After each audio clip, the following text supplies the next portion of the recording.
Ok, salut à tous. Donc, je vais vous expliquer comment utiliser Visual Studio Code pour préparer les formations que vous allez faire sous PowerShell, que ce soit la formation avancée ou la formation débutant. Première chose à faire, c'est aller sur vu le site de Visual Studio Code. Et quand vous êtes sur le site de Visual Studio Code, eh bien, on va télécharger Visual Studio Code. Me voici sur le site de Visual Studio Code. Ici, ce que je vous conseille, c'est de prendre le zip. Ok, donc vous avez ici Windows, vous avez Stable Insider, mais vous pouvez évidemment aller choisir la version zippée. L'avantage de la version zippée, c'est que ensuite, une fois que vous allez mettre ça dans un folder, vous allez voir qu'il suffit de créer un répertoire data. Vous prenez toutes ces structures-là, vous les mettez sur une clé USB, vous les exécutez n'importe où. Ok, donc le fait de créer un répertoire data va nous permettre justement de rendre Visual Studio Code portable. Donc ça veut dire ça, c'est super intéressant. Sinon, bah, vous le mettez sur votre ordinateur. Par contre, tout ce qui est extension et code va se mettre dans d'autres répertoires. Donc là, c'est quand même pas mal de créer ce répertoire data. Donc là, ce que je vais faire, c'est que je vais décompresser et récupérer zip. Voilà, donc vous voyez, donc là c'est simple. Et là, ça va démarrer. Donc je vais donc aller prendre le zip, le décompresser et vous montrer ce qu'il y a dedans. Donc ce que je vais faire, c'est que je vais écrire sous ça. Ok, extract all et je vais l'extraire directement. Alors où je veux évidemment. Donc là, ce qu'on va faire, c'est qu'on va se créer un répertoire sur C ou sur F, comme vous voulez, hein. Je vais mettre aussi F, ça c'est tous les fichiers que j'ai utilisés pendant la formation avancée. Donc ce que je vais faire, c'est que je vais plutôt le mettre sur C. Et là, je vais créer un répertoire Visual Studio Code. Donc vous voyez, ça c'est vachement intéressant. Parce que sinon, si vous le récupérez le MSI, ça vous l'installe dans Program File, hein, vous voyez. Donc là, je vais l'appeler Visual, donc VCode, comme Visual Studio Code. Voilà, et je vais faire Select Folder, et je vais faire Extract. Alors maintenant, ce qui est intéressant, donc on va attendre qu'il ait fini. Ok, donc là vous voyez que je suis bien, voilà, donc il a décompressé tout ça ici, et ça c'est décompressé. Si vous voulez maintenant, si vous voulez en fait compte une version portable, vous avez un truc génial à faire, c'est que vous créez en fait compte ici dans dans le répertoire que j'ai créé sur C qui s'appelle Visual Studio Code ici. Il suffit de créer là-dedans un répertoire data, et là ça devient portable. Et moi j'adore, c'est ce que je fais souvent. Donc juste faire data va dire que là-dedans, toutes les extensions et toutes les voilà, tout ce que vous créez, tout ce que vous configurez va être sauvegardé dans un répertoire qui s'appelle data. Voilà, donc là du coup, je vais pouvoir lancer Visual Studio Code. Effectivement, il n'y a rien dans data, donc forcément, il va partir avec une fresh installation. Ça, c'est pas mal quand vous faites de la formation, par exemple. Et là, je vais lancer Visual Studio Code. Ok, donc la première chose, vous arrivez là-dessus, vous faites Get Started, et là ce qui est pas mal, c'est que vous avez un shortcut qui est CTRL-SHIFT-P, vous devez connaître ça, CTRL-SHIFT-P ou F1.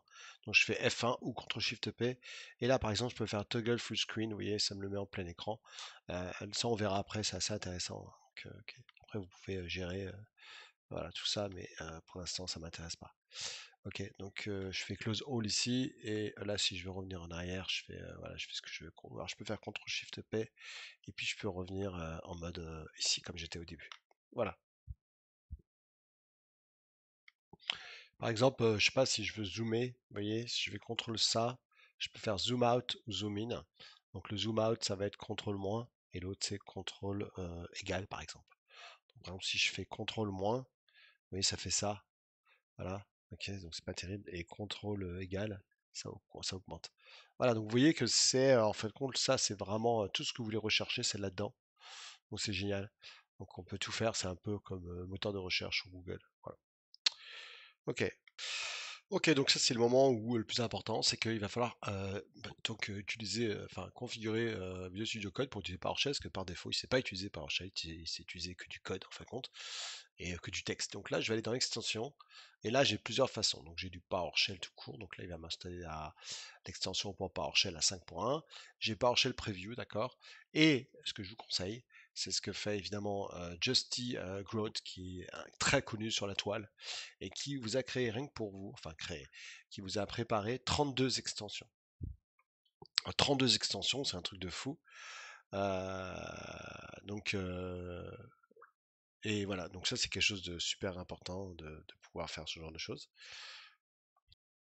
Et donc ça c'est génial parce qu'il y a tout pour PowerShell. Alors franchement, je vous conseille de faire ça.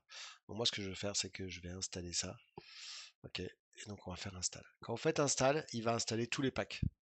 Donc vous allez avoir des messages qui vont apparaître en bas, vous inquiétez pas, vous pouvez les fermer. Donc là, il va installer la totale. Vous voyez, tout ça, tout ça. Donc il y en a pour un petit moment, le temps qu'il installe tous ces packs, franchement. Et ça a été téléchargé 18 000 fois, vous voyez. Et c'est Justine Grotte qui fait ça, qui est très connu dans le monde entier. Ok, donc on va attendre qu'il ait installé tout. Alors, juste un truc qui est génial avec l'une des nouveautés, c'est que vous avez un truc qui est top, c'est ici la possibilité d'aller dans votre compte ici et de synchroniser tout ce que vous faites ici sur le cloud, donc sur GitHub. Donc ce que j'ai fait, c'est que je suis allé là-dessus et j'ai cliqué sur Turn on Setting et là, il m'a envoyé sur une page. Et là, je vais mettre mon compte sur GitHub. Ok, donc je vais mettre ça. Ok, donc ça c'est voilà. Hop là, j'ai oublié un F. Voilà. Et là, mon mot de passe. Voilà. Et là, en fin de compte, je suis connecté sur GitHub. Il connaît pas ce device. Ok, donc du coup, il va me demander de le vérifier. Et il m'a envoyé un code ici donc je fais un never. Il me l'a envoyé. Donc je vais aller sur mon adresse et taper le code. Ok, donc là maintenant je suis connecté. Voilà, donc ça c'est top. Donc voilà. Et là, setting et turn on. Vous voyez, show log. Donc là, je peux voir tout ce qui s'est passé ici. Donc là, c'est un truc qui est vachement intéressant. Ok. Voilà. Je vais effacer ce qu'il y a à l'intérieur de là-dedans.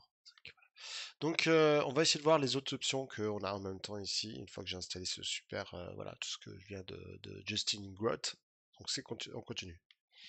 Ok, j'ai installé donc Git ici. Donc, Git a été installé. Donc là, il n'y a pas de souci. Je vais pouvoir utiliser évidemment toutes les extensions, que ce soit du Beachgraph, que ce soit tout en rapport avec, voilà, en rapport avec en fait compte GitHub.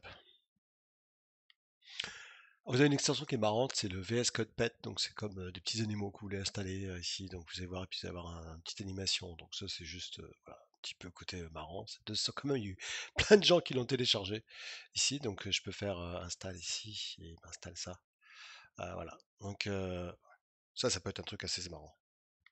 Donc si vous voyez le petit bonhomme là qui apparaît, donc ça c'est drôle ça, c'est assez marrant. Comment j'ai fait ça? Bah, parce que ici il m'a demandé de faire un start pet code setting, vous voyez ici. Et quand j'ai fait ça, il m'a lancé voilà, un petit animal ici. Donc, vous voyez, je peux m'amuser avec. Bon, c'est franchement, voilà. Donc c'est juste voilà, un petit truc un peu marrant qui peut s'afficher ici. Voilà.